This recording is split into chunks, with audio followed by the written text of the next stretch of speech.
Guys, here is how to make your own cheese cookie. So first, put mozzarella cheese into the pot that you have.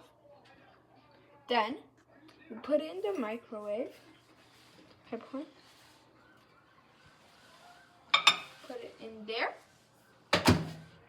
Then you set it for 1 minute.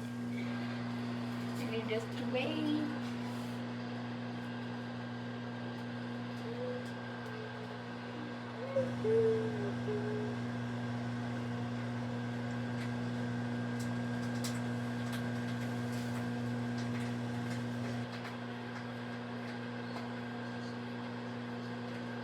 And it'll turn like very strong.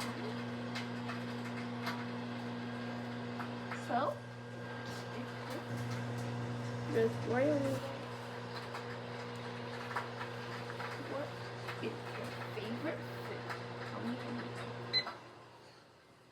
food? Okay, wait. It doesn't have one. It doesn't have to be 1 minute exactly.